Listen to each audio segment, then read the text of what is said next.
வணக்கம் நண்பர்களே. குரூப் 4 தமிழில் அழகு 7 இருக்கக்கூடிய தமிழின் தொன்மை சிறப்பு திராவிட மொழிகள் இந்த டாபிக் கீழே தமிழ் மொழி வரலாறு அப்படின்றத பார்க்க போகிறோம். இது எங்கே இருக்குன்னா சிறப்பு தமிழ் புக்கில் நம்மளுக்கு இருக்குது. மொழியுடைய தோற்றம் பார்க்குறோம். மொழியுடைய தோற்றம் அப்படின்னா இப்போ ஒரு பேச்சு மொழியாக எழுத்து மொழியாக இருக்கக்கூடிய பல மொழிகளில் மிக பழமையானது, இலக்கிய இலக்கண வளம் நிரம்பியது தான் என்னதுன்னா தமிழ் மொழி அப்படின்றாங்க. இப்போது தமிழ் மொழியை நம்ம உயர்தனி செம்மொழிகள் அப்படின்னு சொல்லுவோம். இப்போ உயர்தனி செம்மொழிகள் உலக நாடுகளில் கிரேக்கம், லத்தீன், சீனம் இந்த 3 மொழிகளும் உலக நாடுகளில் உயர்தனி செம்மொழிகள். இந்தியாவில் பார்த்தோம் அப்படின்னா சமஸ்கிருதம், தமிழ் இது உயர்தனி செம்மொழிகள் அப்படின்னு சொல்கிறாங்க. அடுத்து பண்டைய காலத்தில் நம்ம பார்க்குறோம் அப்படின்னா உலகம் அப்படின்னு எதெல்லாம் குறிப்பிடுதாங்க. உலகம் அப்படின்னாலே ஆசிய கண்டம், ஐரோப்பாவுடைய ஒரு பகுதி, ஆப்பிரிக்காவுடைய வடப்பகுதி இதை தான் உலகம் அப்படின்னு சொல்லியிருந்தாங்க. பண்டைய காலத்தில் ஆசிய கண்டம், ஐரோப்பாவுடைய ஒரு பகுதி, ஆப்பிரிக்காவுடைய வடப்பகுதி இது 3 சேர்ந்தது தான் என்னதுன்னா உலகம் அப்படின்னு சொல்கிறாங்க. ஆசிய கண்டம் தான் பல நாகரிகங்கள், சமயங்களுடைய பிறப்பிடம், தாயகமாக இருந்தது. எது? ஆசிய கண்டம். ஆசிய கண்டத்துடைய தென் பகுதியில் நம்ம இருக்கிறோம். ஆசிய கண்டத்துடைய தென்பகுதி இதில் தான் என்ன சொல்கிறாங்க, இந்திய துணைக்கண்டம் அப்படின்னு சொல்கிறாங்க. அப்போ இந்திய துணைக்கண்டம் அப்படிங்கிறது ஆசிய கண்டத்துடைய தென்பகுதி. அப்போ அந்த தென்கோடியில் உள்ள மாநிலம் அதை என்ன சொல்கிறாங்க, இப்போது தமிழ்நாடு, இப்போ நம்ம தமிழகம் அப்படின்னு சொல்லக்கூடியது தான் அது அப்படின்னு சொல்கிறாங்க.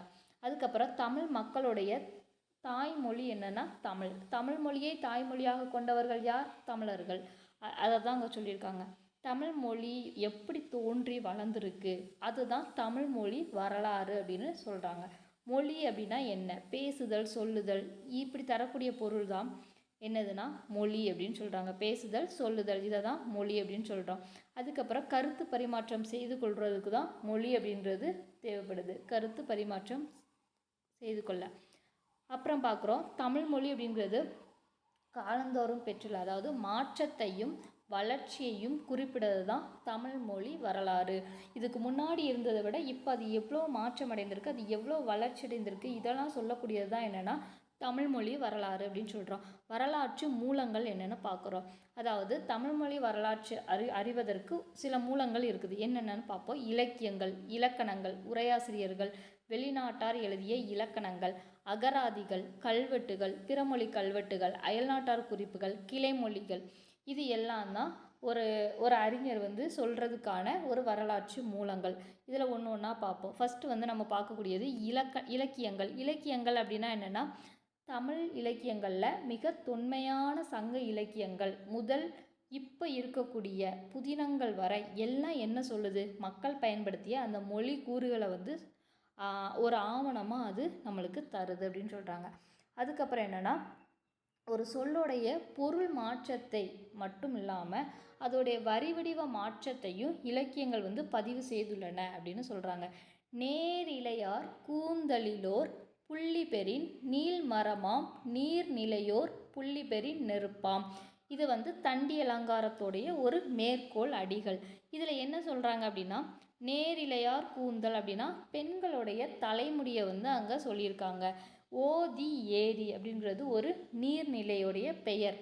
ஓதி ஏரி அப்படின்றதுல இருந்து ஓ ஏ அப்படின்றது இக்கால வரி வடிவங்கள். அதாவது இதுக்கு முன்னாடி நெடில் எழுத்த ஓ ஏ அப்படின்னு குறில் எழுத்துக்களாக தான் எழுதுனாங்க. அப்போ சொல்லும்போது நெடில் எழுத்துக்களாக ஒழிச்சாங்க. குறில் எழுத்துக்களாக எழுதி நெடில் எழுத்துக்களாக ஒழிப்பாங்க. அது பழைய காலத்தில். இப்போ நம்ம அதை நெடில் எழுத்துக்கு பதிலாக நெடில் எழுத்து வரி வடிவத்தை நம்ம இப்போ கொண்டுட்டு வந்திருக்கோம். அதுக்கடுத்து என்னதுன்னா இலக்கணங்கள். இலக்கணங்கள் அப்படின்னா என்னது? தமிழ் மொழியுடைய மிக பழமையான இலக்கணம் என்னன்னு பார்த்தோம்னா தொல்காப்பியம் தான். இப்போது ஆ ஓடல்லது யகரம் முதலாது அப்படின்னு சொல்லியிருக்காங்க. ஆ அப்படின்ற எழுத்து எப்பொழுதுமே ஈ அப்படின்ற எழுத்தும் சேர்ந்து தான் சொல்லின் முதல்ல வரும். சொல்லின் முதல்ல இப்படி தான் வரும். யா அப்படின்ற எழுத்து மட்டும்தான் சொல்லின் முதல்ல வரும் அப்படின்னு தொல்காப்பியம் சொல்லுது. அதுக்கு எடுத்துக்காட்டா யானை, யாவர் அப்படின்னு சொல்லுது. நன்னூல் என்ன சொல்லுது அப்படின்னா ஆ ஆ உ ஊ ஓ ஔ எம் முதல். அதாவது யா ஈ அதோட வந்து ஆ சேரலாம். அதாவது யா யா யூ யூ யோ யவ் இந்த மாதிரி சேர்ந்துக்கிடலாம் அப்படின்னு நன்னூல் வந்து சொல்லுது. அதுக்கு எடுத்துக்காட்டு யவனர், யூகம் இந்த மாதிரி நன்னூல் வந்து சொல்லுது. அடுத்து உரையாசிரியர்கள் என்ன சொல்கிறாங்கன்னு பார்ப்போம். எய்யாமையே அறியாமையே, எய்யாமையே அறியாமையே இது வந்து ஒரு தொல்காப்பிய நூல். இதில் எய்யாமை அப்படிங்கிற சொல்லுக்கு பொருள் அறியாமை. அதாவது எய்யாமை அப்படிங்கிறது எதிர்மறை பொருளை தருது. இதுக்கு எய்த்து அப்படிங்கிற ஒரு உடன்பாட்டு சொல் இருக்குது. எய்த்து அப்படிங்கிறது ஒரு உடன்பாட்டு சொல் அப்படின்னு சான்று காட்டி குறிப்பிட்டிருக்காரு. யாருன்னா நச்சினார்க்கினியார். சரியா, நச்சினார்க்கினியார் எய்த்து அப்படின்ற ஒரு உடன்பாட்டு சொல் கூட இதுக்கு உண்டு அப்படின்னு அவங்க சொல்லுதாங்க. அதுக்கடுத்து என்ன பார்க்குறோம்னா வெளிநாட்டார் எழுதிய இலக்கணங்கள். வெளிநாட்டில் இருந்து இங்கே வந்து நிறைய இலக்கணங்கள் எழுதியிருக்காங்க நம்ம தமிழ் மொழியை பற்றி. அப்படி எழுதினவங்களில் கிபி 1672 டச்சுக்காரர் பால்டியஸ் அப்படிங்கிறவர். பால்டியஸ் என்ன சொல்லியிருக்காரு? பால்டியஸ் அப்படின்னா இந்தியாவை பற்றிய நூல். அந்த நூலில் தமிழ் மொழியுடைய உச்சரிப்பு, வேற்றுமை பாகுபாடுகள், வினை வாய்ப்பாடுகள், இதை தொடர்ந்து இதே மாதிரி Costa, பல்சரா, Bruno, Ziegenbalg, Veeramamunivar, Rhenius, ஜியூபோப் இவங்களும் தமிழ் இலக்கண நூல்களை தமிழ் மொழியிலையும் எழுதியிருக்காங்க, அவங்களுடைய மொழியிலையும் எழுதியிருக்காங்க. ஹால்டுவெல் அவர் என்ன எழுதியிருக்காரு? திராவிட மொழிகளுடைய ஒப்பிலக்கணம் அப்படிங்கிற ஒரு நூலை வந்து எழுதியிருக்காரு. அப்போ வெளிநாட்டார் எழுதிய இலக்கணங்கள் என்னென்னு தெரிஞ்சுக்கோங்க. பால்டியஸ் அப்படிங்கிறவர் என்ன எழுதியிருக்காரு? இந்தியாவை பற்றி ஒரு நூல் எழுதியிருக்காரு. அதில் தமிழ் மொழியோடைய உச்சரிப்பு, வேற்றுமை பாகுபாடு, வினை வாய்ப்பாடு இதை வந்து அதில் சொல்லியிருக்காரு. அதுக்கடுத்து Costa, பல்சரா, Bruno, Ziegenbalg, Veeramamunivar, Rhenius, ஜியூபோப் இவங்களும் இலக்கண நூல்களை தமிழ் மொழியிலையும் எழுதியிருக்காங்க, தாய்மொழி அவங்களுடைய தாய்மொழியிலையும் எழுதியிருக்காங்க. அதுக்கடுத்து ஹால்டுவெல் இவர் திராவிட மொழிகளின் ஒப்பிலக்கணம் அப்படிங்கிற ஒரு நூலை வந்து எழுதியிருக்காரு. மரபு இலக்கணத்தில் மூவிட பெயர்களை தனித்தனியாக நம்ம குறிப்பிட மாட்டோம். மூவிட பெயர்கள் தனித்தனியாக குறிப்பிட மாட்டோம் தமிழில். ஆனால் அயல்நாட்டர் தனிப்பிரிவாக எழுதுனாங்க. ஏன் அப்படின்னா அப்படி அங்கே எழுத வேண்டிய ஒரு மொழியோடைய தேவை வந்து அங்கே இருந்தது, அதனால் அவங்க எழுதியிருக்காங்க அப்படின்னு சொல்கிறாங்க. அதுக்கப்புறம் நம்ம பார்க்குறோம் அகராதி. அகராதிகள்னால் என்னென்னா சொற்பொருள்னு சொல்லுவோம். அதாவது இப்போ ஒரு வார்த்தை இருக்குது, அதுக்கு நம்மளுக்கு பொருள் தெரியலை அப்படின்னா அதுக்கு பொருள் எழுதி வச்சுருப்பாங்க, அதுதான் அகராதிகள். அகராதி அப்படின்ற ஒரு வடிவத்தை வந்து இப்போ வந்து அயல்நாட்டவர் தான் கொண்டு கொடுத்துருக்காங்க. ஆனால் பண்டைய காலத்திலேயே அகராதி அப்படிங்கிற ஒரு இது இருந்திருக்கு. அகராதிங்கிற பேரில் இல்லை, இலக்கண நூல்களும் நிகண்டுகளும் இதுக்கு முன்னாடி இதெல்லாம் இருந்திருக்கு. அதாவது தொல்காப்பிய சொல் அதிகாரத்தில் உரியியல், தொல்காப்பிய சொல் அதிகாரம் இதில் உரியியல் அப்படிங்கிற ஒரு பகுதி இருக்குது. இந்த உரியியல் அப்படிங்கிற பகுதியில் அதுக்கான அரிய சொற்கள், கஷ்டமான சொற்களுக்கான பொருள் வந்து அங்கே கொடுத்துருப்பாங்க. அப்புறம் நிகண்டுகள், இந்த நிகண்டுகளில் ஒரு சொல் பல பொருள் தொகுதிகள் வந்து தனித்தனியாக கொடுத்துருப்பாங்க. ஒரு சொல் அதுக்கு நிறைய பொருட்கள் இருக்கும். அப்போ அதெல்லாம் கொடுக்கக்கூடியதை நிகண்டுகள் அப்படின்னு சொன்னாங்க. இதில் நிகண்டுகளில் திவாகர நிகண்டு அப்படின்ற ஒரு நிகண்டு இருக்குது. இது வந்து நிகண்டுகள்லேயே காலத்தால் முந்தையது. அடுத்து பிங்கள நிகண்டுன்னு இருக்குது. இது வந்து நிகண்டுகளில் சிறந்த ஒன்று அப்படிங்கிறாங்க. அடுத்து அகராதி நிகண்டுன்னு ஒன்று இருக்குது. அகர வரிசைப்படுத்தப்பட்ட சொல் ஒரு தொகுதியாக இருக்கக்கூடியது தான் அகராதி நிகண்டு. இன்றைய அகராதிகள் வந்து நிகண்டுகள், இன்றைய அகராதியோடைய அமைப்பில் நிகண்டுகள் இருக்காது. இன்றைய அகராதி வடிவம் வந்து அயல்நாட்டார் கொண்டு வந்தது அப்படின்னு சொல்கிறாங்க. அதுக்கப்புறம் நம்ம பார்க்கக்கூடியது கல்வெட்டுகள். கல்வெட்டுகள் அப்படின்னா என்ன? நம்ம தமிழ்மொழி வரலாறுக்கு உதவக்கூடிய ஒரு அடிப்படை சான்றுனா என்னென்னா கல்வெட்டுகள். ஏன்னா நம்ம கல்வெட்டை பார்த்து நம்மளுடைய முன்னோர்களுடைய மொழி எப்படி இருந்தது, வடிவம் எப்படி இருந்தது அதெல்லாம் தெரிஞ்சுக்கலாம். இப்போ கல்வெட்டுகள் அப்படின்னாலே அன்றைய முன்னாடி இருக்கக்கூடிய அரசர்களுடைய, ஆட்சியாளர்களுடைய படையெடுப்பு, வெற்றி, கொடை, ஊர் மக்களுடைய நீதி பரிபாலனம், நிர்வாகம் இதெல்லாம் எப்படி இருக்குது, இதை வந்து ஒரு ஆணையாகவோ தகவல்களாகவோ என்ன செஞ்சுருக்காங்க, பாறைகளில் பொறிச்சிருக்காங்க. ஃபஸ்ட்டு பாறையில் பொறிக்கிறதுக்கு முன்னாடி ஒரு ப்ரொசீஜர் இருக்குது. என்னென்னா செப்பேடுகளில், செப்பு தகடுகளில் அவங்க எழுதியிருக்காங்க. அந்த செப்பு தகடுகளில் எழுதக்கூடியதை ஒரு ஆவணமாக வச்சுக்கிடுவாங்க. அதுக்கடுத்து தான் கல்வெட்டுகள்லே பொறிப்பாங்க. அப்போ அந்த செப்பேடுகள், செப்பு தகடுகளில் எழுதக்கூடியதை செப்பேடுகள் அப்படிங்கிறாங்க. அப்போ ஒரு செப்பேடுகள் ரெடி பண்ணிட்டு தான் கல்வெட்டுகள்லேயே பொறிப்பாங்க. அந்த செப்பேடை என்ன செய்வாங்க, ஆவணமாக வச்சுக்கிடுவாங்க. கல்வெட்டுகளும் செப்பேடுகளும் அன்றைய மக்கள் எவ்வாறு வார்த்தையை சொல்லியிருக்காங்க, ஒரு சொல்லை எப்படி சொல்லியிருக்காங்க, அவங்களுடைய பயன்படுத்திய மொழி என்ன, இதெல்லாம் அந்த கல்வெட்டுகள் மூலமாகவும் செப்பேடுகள் மூலமாகவும் நம்ம தெரிந்துக்கிடுதோம். இப்போ அதுக்கடுத்து என்ன பார்க்குறோம் அப்படின்னா ஏற்றம். இப்போ வந்து நம்ம எழுதும்போது ஏற்றம் அப்படின்னு சொல்லுவோம், எழுத்து விளக்கு சொல். அதை நம்ம பேச்சு வழக்கில் என்ன சொல்லுவோம், ஏத்தம் அப்படின்னு சொல்லுவோம், ஏத்தம். அப்போ ஏத்தம் அப்படிங்கிற வார்த்தையை நம்ம மக்கள் சொல்லியிருக்காங்க. எப்போ அப்படின்னா கிபி 6ஆம் நூற்றாண்டுலேயே ஏத்தம் அப்படிங்கிற சொல்ல வந்து பல்லவனுடைய கோயில் செப்பு பட்டயத்தில் 45 செப்பு பட்டயம் 45 இதில் வந்து எழுதியிருக்காங்க. அப்போது பல்லவன் கோயில் செப்பு பட்டயத்தில் 45 அப்படிங்கிற ஒரு எண்ணு அதில் குறிச்சிருப்பாங்கள்ல, அந்த பட்டயத்தோடைய எண்ணுன்னு அந்த இதுலேயே அவங்க சொல்லியிருக்காங்க. மக்கள் வந்து ஏத்தம் அப்படிங்கிற வார்த்தையை பயன்படுத்தியிருக்காங்க அப்படின்னு. அப்போ மக்களுடைய பேச்சு மொழியில் ஏத்தம் அப்படிங்கிறது இப்போ வர நம்ம சொல்லிக்கிட்டு தான் இருக்கோம் அப்படின்னு சொல்கிறாங்க. அதுக்கடுத்து என்னென்னா பிற மொழி கல்வெட்டுகள். சரி, தமிழ் மொழி கல்வெட்டில் தான் தமிழ் மொழிகள் இருந்தது அப்படின்னு இல்லை. தமிழ் மொழியில் காணப்படக்கூடிய கல்வெட்டுகளில் பிறமொழி கல்வெட்டுகள்லேயும் தமிழ் விளக்குகள் வந்து இருந்திருக்குது. இப்போ வந்து நம்ம பார்த்தோம்னா இலங்கை எடுத்துக்கிட்டோம் அப்படின்னா சிங்கள கல்வெட்டுகள், இலங்கைனாலே சிங்களர் அப்படின்னு சொல்லுவாங்க. அப்போ அந்த சிங்கள கல்வெட்டுகள்லையும் தமிழ் சொற்கள் மிகுதியாக காணப்பட்டிருக்கு. அப்போ அந்த தமிழரும் சிங்களர் இவங்க ரெண்டுவருமே பல நூற்றாண்டுகளாக ஒன்று சேர்ந்து தான் வாழ்ந்திருக்காங்க. அதுக்கு சான்று என்னன்னு பார்த்தோம்னா அந்த இலங்கையில் இருக்கக்கூடிய சிங்கள கல்வெட்டுகளை சொல்லுதாங்க. அதுக்கப்புறம் தமிழகத்தில் வந்து பிறமொழி கல்வெட்டுகளும் இருக்குது, அதுலேயும் தமிழ் சொற்கள் காணப்படுது. அதாவது தமிழகத்தில் சமஸ்கிருதம், பிராகிருதம், தேவநாகிரி, பிராமி இந்த எழுத்துக்கள் இருக்கக்கூடிய கல்வெட்டுகளும் இருக்குது, அதுலேயும் தமிழ் மொழிகையும் சேர்ந்து காணப்படுது அப்படின்னு சொல்கிறாங்க. அதுக்கப்புறம் அயல் நாட்டார் குறிப்புகள். அயல் நாட்டார் குறிப்புகள் என்ன சொல்கிறாங்கன்னா, அயல் நாட்டார் வந்து வணிகம் செய்வதற்கு ஃபஸ்ட்டு தமிழகம் வந்திருக்காங்க. அப்போ பயண குறிப்புகள் நிறைய எழுதியிருக்காங்க. அப்போ பயண குறிப்புகளில் ஃபஸ்ட்டு தமிழக ஊர் பெயர்கள் எழுதியிருக்காங்க, மக்கள் பெயர்கள், அவங்க அறிஞ்ச தமிழகம் தொடர்பான செய்திகள் எல்லாத்தையுமே எழுதி வச்சுருக்காங்க அயல் நாட்டவர்கள் அப்படிங்காங்க. இதில் மெகஸ்தனிஸ், பிலினி, தாலமி, மார்க்கோபோலோ, யுவான்ஸ்வாங் இந்த அயல்நாட்டவர்கள் வந்து சில குறிப்புகளை வந்து எழுதி வச்சுருக்காங்க அப்படிங்காங்க. இவங்கெல்லாம் கொற்கையை கொள்கை அப்படின்னு சொல்லியிருக்காங்க. அவங்களுடைய மொழிக்கு ஏற்றாப்புல நம்ம தமிழ் மொழி கொற்கை, அவங்களுடைய மொழிக்கு ஏற்றாப்புல கொள்கை அப்படின்னு எழுதி வச்சுருக்காங்க. புதுச்சேரி அப்படிங்கிற புதுவையை வந்து அவங்க பொதுக்கே அப்படின்னு எழுதி வச்சுருக்காங்க. கொற்கையை கொள்கைனும் புதுச்சேரியை பொதுக்கே அப்படின்னு அவங்க எழுதி வச்சுருக்காங்க. அடுத்து இணைமொழிகள். இணைமொழிகள் அப்படின்னா நம்ம என்ன பார்க்குறோம் அப்படின்னா தமிழ் மொழியுடைய வெவ்வேறு வட்டார பேச்சு மொழிகளை தான் கிளை மொழிகள் அப்படின்னு சொல்கிறோம். அதாவது இப்போ நம்ம சென்னையில் ஒரு மக்கள் பேசக்கூடிய தமிழும் மதுரை கன்னியாகுமரியில் பேசக்கூடிய தமிழ் இது எல்லாமே ஒன்றா இருக்காது, வேறு வேறு மாதிரி ஸ்லாங்கு வந்து வேறு மாதிரி இருக்கும், அவ்வளோதான். ஆனால் அது என்ன தான், தமிழ் மொழி தான். இப்போ ஒரு இடத்துல என்னடா அப்படின்போம், இன்னொரு இடத்துல என்னலே அப்படின்போம். அப்போ அந்த ஸ்லாங் வந்து மாறுது, ஆனால் அது என்ன தான், தமிழ் மொழி தான். அதைத்தான் இணைமொழிகள் கிளை மொழிகள் அப்படின்னு சொல்கிறோம். இப்போ ஒரு பகுதியில் சில பகுதிகளில் லா அப்படின்னு சொல்லுவாங்க, சில பகுதியில் ல அப்படின்பாங்க. அப்புறம் உத்தரம் அப்படின்னா என்னென்னா கைமரம்னு ஒரு பொருள் இருக்குது, இன்னொன்று வடை அப்படின்னு ஒரு பொருள் இருக்குது. அப்போ 2 பொருட்கள் இருக்குது.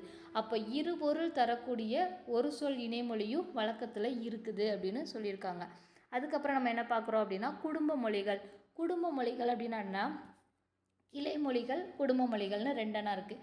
கிளை மொழி அப்படின்னா என்னென்னா ஒரே மொழி தான், இப்போது ஸ்லாங்கு மாறக்கூடியது. நம்ம அப்படி சொன்னோம்ல, மதுரை கன்னியாகுமரி திருநெல்வேலின்னு இப்படி ஒவ்வொரு பகுதியிலையும் பேசக்கூடிய மக்கள் அந்த மொழி தமிழ் தான், ஆனால் ஸ்லாங்கு தான் வேறு, அந்த உச்சரிப்பு கொஞ்சம் மாறி இருக்கும்.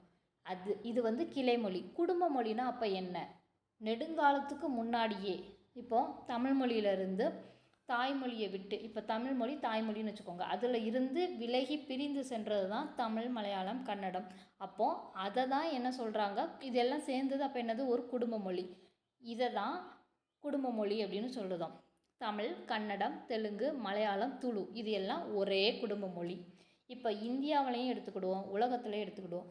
இதில் இருக்கக்கூடிய பிற மொழிகளில் இருந்து முற்றிலும் வேறுபட்டது என்னென்னா இந்த திராவிட மொழிகள். திராவிட மொழிகள்னால் என்னது, தமிழ், கன்னடம், தெலுங்கு, மலையாளம் இது எல்லாம் சேர்ந்தது தான் ஒரே குடும்ப மொழிகள். இதுதான் முற்றிலும் மற்ற மொழிகள்லேருந்து வேறுபட்டு காணப்படக்கூடியது இந்த மொழிகள் தான் அப்படின்னு சொல்கிறாங்க. அப்புறம் வடமொழியில் இப்போ வந்து திராவிடா அப்படிங்கிற சொல்லை வந்து எந்த இடத்துல எந்த நூல்கள்லாம் நம்ம பார்க்கலாம் அப்படின்னா, வடமொழியில் இருக்கக்கூடிய வால்மீகி ராமாயணத்துலேயும் மகாபாரதத்துலேயும் பாகவதம் மனுதர்ம நூல் இந்த நூல்கள்லாம் திராவிடா அப்படிங்கிற சொல்லை வந்து நம்ம பார்க்க முடியும். அடுத்து ஆந்திர திராவிடா பாஷைகள் அப்படின்னு சொல்லிட்டு குமரிலப்பட்டர் வந்து சொல்லியிருக்காரு. கிபி 8ஆம் நூற்றாண்டில் ஆந்திர திராவிட பாஷைகள், அதாவது ஆந்திரானா என்னது, தெலுங்கு மொழி, திராவிடானா தமிழ் மொழி, இது ரெண்டையும் சேர்த்து அவர் ஆந்திர திராவிட பாஷைகள் அப்படின்னு எழுதியிருக்காரு குமரிலப்பட்டர்.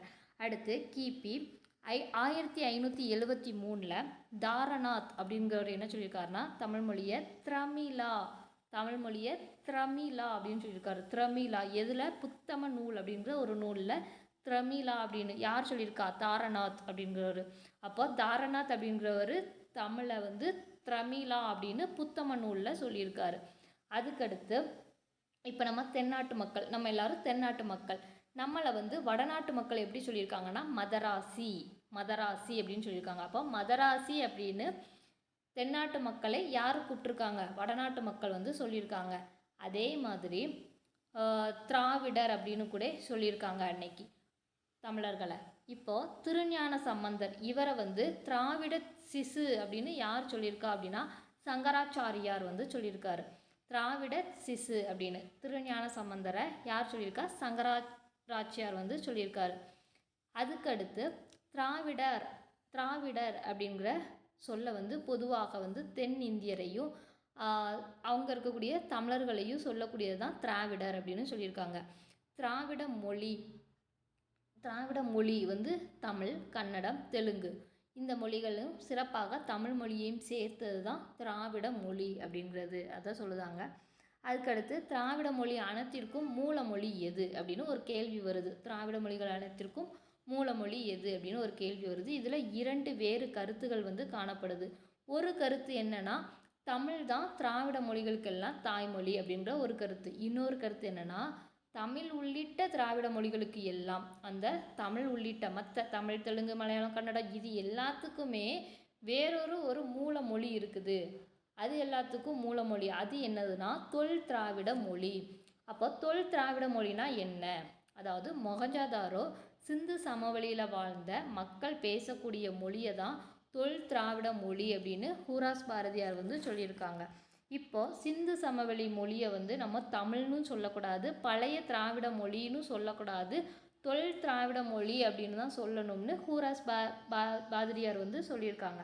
அதுக்கடுத்து நம்ம என்ன பார்க்குறோம்னா, ஒரு குடும்ப மொழி. இப்போ திராவிட மொழினாலே ஒரு குடும்ப மொழி அப்படின்னு சொல்லிட்டோம். இதோடைய அடிப்படையில் ஆராய்ச்சி செஞ்சு பார்த்து அதோடைய அமைப்பு, பொருள், வடிவம், அதனுடைய ஒற்றுமைகள் இதெல்லாம் ஆராய்ச்சி செஞ்சு பார்த்து திராவிட மொழிகளின் ஒப்பிலக்கணம் அப்படின்னு யார் எழுதியிருக்காங்கன்னா ஹால்டுவெல் வந்து எழுதியிருக்கார். திராவிட மொழிகளின் ஒப்பிலக்கணம், அதாவது 2 மொழிகளுடைய பொது பண்புகளை வந்து இவர் எடுத்துக்காட்டு சொல்லி பார்த்துருக்காங்க. பால் இது ஹாலு அப்படின்னு மாறி இருக்கு அப்படின்னு சொல்கிறாங்க. அப்புறம் ஆந்திர மக்கள் வந்து தன்னுடைய மொழியை வந்து தேன் போல் இனிமையாக இருக்குது அப்படின்னு சொல்கிறாங்க. அப்போ அவங்களுடைய மொழி என்ன, தெலுங்கு மொழி. அப்போ தெலுங்கு இப்படி மாறி இருக்கு அப்படின்னு வந்து சொல்கிறாங்க. அதுக்கடுத்து என்னென்னு பார்த்தோம்னா மலையாளம் அப்படின்னாலே தமிழர்கள் வந்து கேட்டாலே மலையாளம் வந்து புரிஞ்சிடும். ஏன்னா தமிழ் சொற்கள் நிறைந்து காணப்படக்கூடிய ஒரு இடம் என்னென்னா மலையாள மொழி தான் அப்படின்னு சொல்கிறாங்க. அப்படி இருக்கையில் வினைச்சொற்களுடைய விகுதி, ஐம்பால், மூவிடம் இது எல்லாமே ஒன்று போல் இருக்கும் மலையாள மொழியில். அடுத்து வினை பகுதியும் அப்படியே தான் இருக்கும். இப்போ எடுத்துக்காட்டாக பார்ப்போம்னா வருகிறேன், வருகிறான், வருகிறது இது எல்லாத்துக்கும் விகுதிகளை பெற்று இருக்குது, பல விகுதிகள். ஆனால் இதுக்கு ஒரே வினை தான் அங்கே வருந்து அப்படின்னு சொல்லிடுவாங்க. அதுக்கடுத்து நம்ம பார்க்கக்கூடியது மொழி வரலாற்றில் தமிழ். கல் தோன்றி மண் தோன்றா காலத்தே வாளோடு முன் தோன்றி மூத்த குடி அப்படிங்கிற ஒரு பாடல் நம்மளுக்கு தெரியும். தமிழருடைய பழமையை வந்து இது குறிப்பிடுகிறது. திராவிடர் உலகத்துடைய மூத்த குடியினர் அப்படின்னு சில அறிஞர்கள் வந்து சொல்கிறாங்க. லெமுரியா கண்டம்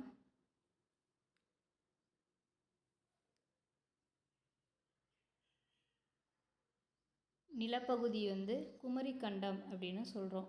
லெமுரியா கண்ட நிலப்பகுதியை வந்து குமரி கண்டம் அப்படின்னு தமிழ் இலக்கியங்களில் குறிப்பிடக்கூடிய ஒரு பகுதி அது. பச்சுளி ஆற்றுடன் பன்மலை அடுக்கத்து குமரி கோடும் கொடுங்கடல் கொல்ல அப்படின்னு சிலப்பதிகாரம் வந்து சொல்லுது. நம்மளுடைய லெமுரியா கண்டம் வந்து பச்சுளி ஆறு வரை இருக்குது, குமரிக்கோடு இதெல்லாம் சொல்கிறாங்கல்ல. அப்போ இங்கே வந்து என்ன சொல்கிறாங்கன்னா, குமரி கண்டம் இருந்ததும் உண்டு, அது அழிந்ததும் உண்மை. அங்கே வாழ்ந்தக்கூடிய மக்கள் வந்து தமிழகத்தில் குடியிருக்க வாய்ப்பு அதிகமாக இருக்குது அப்படின்னு சொல்கிறாங்க. மொழியோடைய தோற்ற கொள்கைகள் இதில் என்ன சொல்கிறாங்கன்னா, கடவுள் கோட்பாடு அப்படின்றத ஒன்று கொண்டு வராங்க. கடவுள் கோட்பாடு அப்படின்னா என்னென்னா, பண்டைய காலத்து மக்கள் வந்து மொழியை வந்து கடவுள் தான் படைத்தார் அப்படின்ட்டு ஒரு இதை சொல்கிறாங்க, நம்புதாங்க. மொழியை கடவுள் படைத்தார் அப்படின்னு. அப்போது சமஸ்கிருத மொழியும் தமிழும் சிவபெருமானுடைய தமருக அப்படிங்கிற ஒளி கருவிலிருந்து பிறந்திருக்கும் அப்படிங்கிற ஒரு புராண கதை வந்து இருக்குது அப்படின்னு சொல்கிறாங்க. சிவபெருமான் வந்து தமிழை வந்து அகத்திய முனிவருக்கும் வடமொழியை வந்து பாணினிக்கும் உபதேசித்திருப்பார் அப்படின்னு மொழியை வந்து கடவுளோடு தொடர்புபடுத்தி சொல்லியிருக்காங்க. அடுத்து அடிச்சொற்கள் அப்படின்னு பார்க்குறோம். அடிச்சொற்கள் அப்படின்னா மக்கள் வந்து முதல்ல பேச தொடங்கி அந்த ஆதி காலத்திலேயே குறில் எழுத்துக்களை வந்து சொல்லியிருக்க மாட்டாங்க. அதாவது நெடில் ஓசைகளை தான் சொல்லியிருப்பாங்க. ஆ ஓ அப்படின்ற ஒலிகளை தான் எழுப்பியிருப்பாங்க. மொழியில் வந்து முதல்ல உருவானது என்னென்னா ஓரசை சொற்களாக தான் இருக்கும் அப்படின்னு சொன்னவங்க மார்க்ஸ் முல்லர். அவர் என்ன சொல்கிறாருன்னா, அடிச்சொற்கள் எல்லாம் ஓரசை சொற்கள் அப்படிங்கிறார். அப்போ ஈரசையாக இருக்கக்கூடிய அடிச்சொற்கள் வந்து ஓரசை சொற்கள்லேருந்தே வளர்ந்த சொற்களாக இருக்கும் அப்படின்னு சொல்கிறாங்க. நெட்டெழுத்தேலே ஓரெழுத்தொருமொழி அப்படின்னு தொல்காப்பியம் வந்து சொல்லுது. நன்னூல் என்ன சொல்லுதுன்னா, உயிர் மவில் ஆறும் தபனவில் ஐந்தும் கவசவில் நாலும் எவ்வில் ஒன்றும் ஆகும் நெடில்நொது வாம் குறில் இரண்டோடு ஓரெழுத்து இயல்பதம் ஆறேழ் சிறப்பின அப்படின்னு நன்னூல் வந்து சொல்லுது. அதாவது தனி நெட்டெழுத்துக்கள் வந்து சொல்லாக மொழியில் வந்து இடம்பெற்றிருக்கும் அப்படின்னு சுட்டி காட்டுகிறது. குழந்தை மொழி. குழந்தை மொழினா குழந்தைகள் வந்து பேச தொடங்குவதற்கு முன்னாடியே அப்படிங்கிற ஒரு ஒலியை வந்து சொல்லுவாங்க. அது வந்து நெடில் ஓசைகளையும் எழுப்புவதால் ஆரம்பத்தில் வந்து மனிதன் ஒலி முயற்சியும் அவ்வாறே அமைந்திருக்கலாம் அப்படின்னு சொல்கிறாங்க. பழைய இலக்கிய மொழி. இப்போ பழைய இலக்கிய மொழி அப்படின்னா மொழியுடைய தோற்றத்தை அறிவதற்கு மற்றொரு வழி இருக்குது. அதாவது காலத்தில் பின்னோக்கி மொழியோடைய வளர்ச்சியை ஆராய்ந்து கொண்டு செல்வது. காலத்துடைய பின்னோக்கி மொழியோடைய வளர்ச்சியை ஆராய்ச்சி செஞ்சு கொண்டே போகலாம். அப்படி இருக்கும்போது 700-800 ஆண்டுகளுக்கு முற்பட்ட செல்லதுக்கு சில மொழிகள் வந்து இடம் தரவில்லை. சில மொழிகள் வந்து வரலாறு, அதாவது 2000 ஆண்டுகள் வரை தான் அதை ஆராயதுக்கு முடிஞ்சது. சில மொழி தமிழ் மொழி மிக பழைய மொழிகளுள் சிறந்தது ஒன்று தமிழ்மொழி. இது கிமு 3000 வரைக்குள் மேல் செல்ல இடம் தருகிறது அப்படின்னு மேநாட்டு அறிஞர்கள் வந்து குறிப்பிடுகிறார்கள். நாகரிகம் பெறாத மொழி. அதாவது விரிவான ஆராய்ச்சிக்கு பிறகு நாகரிகம் பெற்ற மக்களின் திருந்திய மொழிக்கும் நாகரிகம் இல்லா மக்களுடைய திருந்தாத மொழிக்கும் இடையே கருத்து வேறுபாடு மிகுதியாக இருக்குது. அப்போ மொழி வடிவின் வேறுபாடு அன்று அப்படின்னு கண்டுபிடித்திருக்காங்க அப்படின்னு சொல்கிறாங்க. ஏன்னா ஒரு சில பேர் இப்போது நம்ம காட்டுப்பகுதியில் வாழக்கூடிய அந்த அவங்க மக்கள் எல்லாருமே பழைய மொழியை தான் உச்சரிச்சுருப்பாங்க. இப்போ நம்ம திருந்திய மொழிகளை வந்து பயன்படுத்திக்கிட்டு இருக்கோம். அப்போ அதுக்கு ரெண்டுத்துக்குமே வேறுபாடு இருக்குது. அப்போது மொழிகள் வந்து இப்போ வளர்ச்சி அடைஞ்சிருக்கு அப்படின்னு சொல்கிறாங்க. சமுதாய வரலாறு அப்படின்னா என்னென்னா, மொழியுடைய தோற்றம் வந்து மக்களுடைய மனப்பான்மை, பண்பாட்டை, சமூக அமைப்பை அதை ஒட்டி தான் இருக்கும் அப்படின்னு சொல்லுதாங்க. அதுக்கடுத்து சைகை மொழி. சைகை மொழி அப்படின்னு பார்த்தோம் அப்படின்னா, சாலையில் வந்து இப்போ வண்டி போய்கிட்டே இருக்குது. ஒருவர் வந்து சிவப்பு விளக்கு வைக்கார் அப்படின்னா அதை பார்த்துட்டா வண்டியை வந்து நிறுத்திடுவாங்க. சப்போஸ் காவலர் நின்று கை காட்டியதும் வண்டிகளை நிப்பாட்டிடுவாங்க, கையை உயர்த்தியதும் வண்டி வந்து செல்லும். அப்போ இங்கே வந்து சைகை மொழி பயன்படுத்தப்படுது. அதே மாதிரி தொல்காப்பியத்தில் மெய்ப்பாடு அப்படின்ற செய்திகளில் சைகை மொழியோடு தான் அது நெருங்கி இருக்குது. மெய்ப்பாடுகள் அப்படிங்கிறது உடல் அசைவுகள், சைகைகள் இதெல்லாம் பயன்படுத்தப்படக்கூடிய ஒன்று. தொல்காப்பியத்தில் மெய்ப்பாடு அப்படின்றது சைகை மொழியோடு தொடர்புடைய ஒன்று. போலி மொழி அப்படிங்கிறாங்க. போலி மொழி அப்படின்னா என்னென்னா போல செய்தல் மொழி. போலி மொழி அப்படிங்கிறது போல செய்தல் மொழி. அதாவது குழந்தை வந்து தன்னுடைய தாய், தந்தை, உறவினர்கள் இவங்க பேசுவதெல்லாம் பார்த்து அதே மாதிரி சவுண்டு எழுப்பதுக்கு வந்து முயற்சி செய்யுது. அந்த முயற்சி தான் நாளடைவில் பேச்சு முயற்சியாக வருது. அதே மாதிரி தான் தொடக்கத்தில் வந்து மனிதன் ஃபஸ்ட்டு பறவை விலங்குகளுடைய ஒலியை வந்து கேட்டுக்கிட்டு இருந்திருப்பாருங்க. அப்போ மொழி தோன்றதுக்கு அது காரணமாக இருந்திருக்கும் அப்படின்னு சொல்கிறாங்க. பறவைகளில் ஓரினம் என்னன்னு பார்த்தோம்னா கா கா அப்படின்னு அது கத்துவதால் அதுக்கு காக்கே அப்படின்ற ஒரு பெயர் வந்தது. இது வந்து ஒரு சிறந்த எடுத்துக்காட்டாக இருக்கும். இதே மாதிரி குயில் கிளுகிளுப்பை இதையும் சொல்கிறாங்க. அதுக்கடுத்து என்ன பார்க்குறோம்னா உணர்ச்சி மொழி. அதாவது இப்போ குழந்தை பசி எடுக்குது அப்படின்னா அழும். அப்போ அழுகை அப்படின்ற ஒரு அந்த குழந்தையுடைய பசி வந்து அந்த உணர்ச்சியை வந்து சொல்லுது. அழுகை அந்த உணர்ச்சி வந்து பசியை வந்து சொல்லுது. அது ஒரு மொழியாகிறது. அதே மாதிரி கோபம், வெகுளி, வெறுப்பு, மகிழ்ச்சி இதுவும் என்னது மனிதன் எழுப்பிய ஒரு ஒலிகளே. மொழியோடைய தோற்றத்திற்கு இதுவும் வித்திட்டிருக்கு அப்படின்னு சொல்கிறாங்க. தமிழில் இப்போ சி என்பது இழிவை அல்லது வெறிப்பை குறிக்கும். ஆ ஓ அப்படிங்கிறது வியப்பை குறிக்கும். இந்த மாதிரியும் இருக்கலாம் அப்படின்னு சொல்கிறாங்க. அடுத்து என்னென்னா பண்பு மொழி. பண்பு மொழி அப்படின்னா என்னென்னா அறிவால் உணரக்கூடிய பொருட்களை குறிக்க ஒரு குறிப்பிட்ட ஒரு ஒலியை எழுப்புதல் தான் அந்த ஆற்றல் தான் பண்பு மொழி அப்படின்னு சொல்கிறாங்க. மார்க்ஸ் முல்லர் என்ன சொல்கிறார் அப்படின்னா பண்பு மொழி கொள்கை அப்படின்னு இதை சொல்கிறாங்க. இது வந்து தெளிவற்று உள்ளது அப்படின்னு சிலர் அறிஞர்கள் வந்து இந்த கொள்கையை மறுப்பார்கள். தொழில் ஒளி அப்படின்னா என்னென்னா தொழில் ஒளி கொள்கை அல்லது ஏலேலோ மொழி கொள்கை. அதாவது ஒரு தொழிலை செய்யும்போது தன்னுடைய உடல் வருத்தி தொழில் செய்வாங்க. அப்போது அவங்க மூச்சு விட்டு ஒரு துன்பத்தை வந்து குறைக்கணும் அப்படிங்கிறதுக்காண்டி அவங்க ஒரு பாடல் பாடுதாங்க. இப்போ படகு ஓட்டுவோர் அப்படின்னா ஏலேலோ ஐலசா அப்படின்னு பாடுவாங்க. துணி வெளுப்போர் வந்து அசுக்கு அசுக்கு அப்படின்னு பாடுவாங்க. தொழிலாளர் பாடல்களில் இத்தகைய ஒலிகள் வந்து இடம்பெறும். அப்போ மொழியோடைய தோற்றத்திற்கு காரணம் இது அப்படின்னு சொல்லுவாங்க. அப்போ மொழியின் தோற்றத்தை முழுமையாக விளக்கிறதுக்கு போதுமானதாக இந்த தொழில் ஒலி இல்லை அப்படின்னு சில அறிஞர்கள் வந்து சொல்கிறாங்க. அடுத்து என்னென்னா இன்பப்பாட்டு. எஸ்பர்சன் அப்படின்றவருடைய கொள்கைப்படி முற்காலத்து மக்கள் எல்லாரும் என்ன செஞ்சுருக்காங்க, வெறும் பொழுதுபோக்குக்கு இன்ப விளையாட்டு விளையாண்டுருக்காங்க. அதாவது சவுண்டை எழுப்பி ஆடியிருக்காங்க, பாடி அந்த சவுண்டை சொல்லியிருக்காங்க. அப்போ அந்த அடிப்படையில் மொழி உருவாயிருக்கு அப்படின்னு ஒரு கருத்து. அப்படி இருக்கும்போது இப்படி பல்வேறு கருத்துக்கள் மொழியோடைய தோற்ற வளர்ச்சிக்கு இருக்குது. ஆனால் எது சரி தவறு அப்படிங்கிறத ஒவ்வொன்றும் ஒவ்வொரு மொழி கூற்றே விளக்க தேவைப்படுது அப்படின்னு சொல்கிறாங்க. அடுத்து பார்க்கக்கூடியது சங்ககால தமிழ். பழமையான நூல்களான தொல்காப்பிய அப்படின்ற இலக்கண நூலும் 8 தொகை 10 பாட்டு அப்படின்ற சங்க இலக்கியங்களும் வந்து நம்ம பார்க்க போகிறோம். தொல்காப்பியம் அப்படின்னு பார்த்தோம் அப்படின்னா தொல்காப்பியம் அப்படிங்கிற சங்க இலக்கியங்களுக்கு முற்பட்டது தான் தொல்காப்பியம். தொல்காப்பியத்துடைய பகுப்பு முறை வந்து இன்றைய மொழிகளுடைய பகுப்பு முறையை மிகவும் ஒத்து காணப்படுது. அதாவது ஒரு மொழிக்கு இலக்கணம் எழுதும்போது அந்த மொழியுடைய ஒளியன்கள் புணர்ச்சிகளில் அடையக்கூடிய மாற்றங்கள், உருபன்கள், இது தொடர் அமைப்பை பற்றி வரிசையாக விளக்குவாங்க. இவற்றை வந்து எழுத்தியல், புணரியல், உருபணியியல், தொடரியல் அப்படின்னு சொல்லலாம். எழுத்தியல், புணரியல், உருபணியியல், தொடரியல். தொல்காப்பியர் வந்து எழுத்ததிகாரத்தில் எழுத்தியல் புணரியல் செய்திகளை வந்து சொல்லதிகாரத்தில் வந்து உருபணியியல் தொடரியல் செய்திகளையும் விரிவாக விளக்குகிறார். தொல்காப்பியர் எழுத்ததிகாரத்தில் வந்து எழுத்தியல் புணரியல், சொல்லதிகாரத்தில் வந்து உருபணியியல் தொடரியல் அந்த செய்திகளை வந்து அவர் சொல்கிறாரு. ஒலியியல் கொள்கையும் ஒலி உறுப்புகள் ஒலிக்கும் முறை ஒலிகளுடைய பாகுபாடும் எழுத்துக்களுடைய பிறப்பை உணர்த்தும் பிறப்பியலில் இன்றைய மொழியாளரும் வியக்கக்கூடிய வண்ணம் மிக நுட்பமாக சொல்லப்பட்டிருக்கு அப்படின்னு சொல்கிறாங்க. எழுத்துக்கள் வந்து முதல் எழுத்துக்கள் சார்பெழுத்துக்கள் அப்படின்னு பிரித்துள்ளார். முதல் எழுத்துக்களை வந்து உயிர்மை அப்படின்னு பிரித்து அது மொழியில் இடம்பெறக்கூடிய தன்மையை வந்து சிறப்புக்குரியது அப்படின்னு சொல்கிறாங்க.